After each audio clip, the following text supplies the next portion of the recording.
I think clearly everybody likes clean air and clean water. My opposition to Lee Zeldin is founded on where he's likely to be on a different issue, climate change. Climate change is coming at us. And the context for Lee Zeldin's nomination, I believe, is this.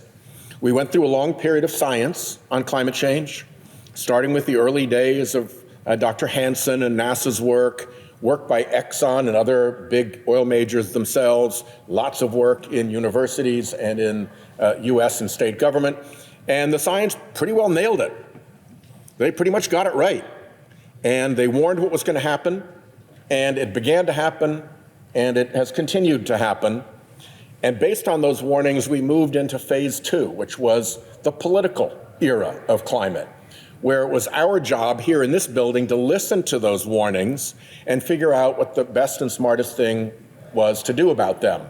The problem was that the fossil fuel industry got involved with Citizens United climate money in the hundreds of millions behind it, and they squelched that conversation.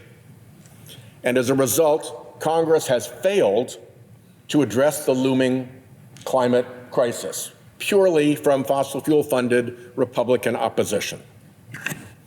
That takes us now into era 3, the era of the forewarned but not prevented consequences.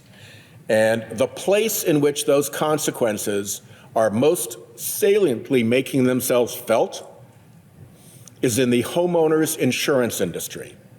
Homeowners insurance is in crisis in this country and in near meltdown in various states and counties in this country because the risk that the insurers have to bear is now unpredictable to them. So what we are seeing is homeowners insurance prices skyrocketing. We are seeing homeowners insurance companies going bankrupt, leaving states, firing their longtime clients because they don't want to provide coverage in these danger areas, which includes coastal areas. Florida, as a result, is kind of first and worst in the home insurance meltdown, and wildfire adjacent areas second, which puts California and a lot of other western states very much in harm's way. Now, the problem with that is it doesn't just end with an insurance crisis. When you get a sufficient number of properties that cannot get affordable home insurance or cannot get home insurance at all, those properties become unmortgageable.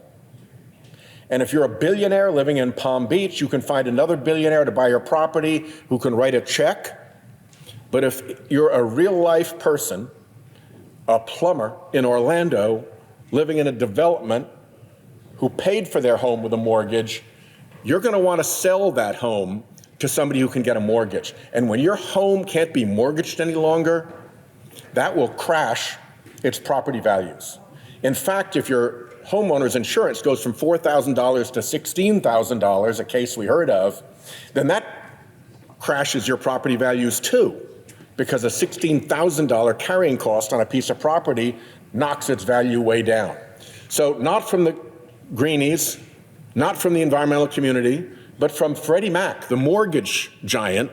We heard the warning that an insurance crash turns into a mortgage crash, turns into a coastal property values crash, which is serious enough that it redoes 2008. We have another national recession.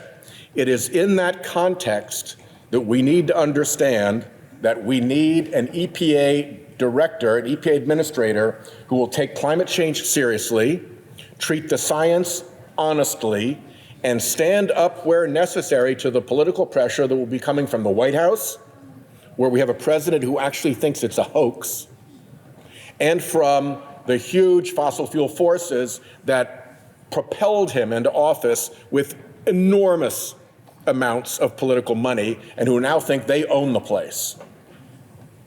The fossil fuel industry has done nothing but lie about this and use their power for evil. President Trump is completely mistaken and under the thumb of the fossil fuel industry.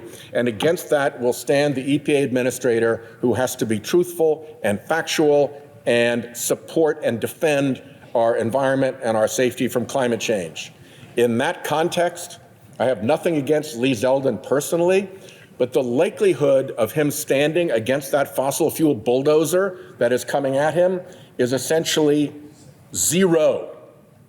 And that fossil fuel bulldozer is also going to be bulldozing their way into American homes in the form of an insurance crisis that is looming. So this is going to become very real, very fast. And in that context, this is very much the wrong guy. I yield the floor.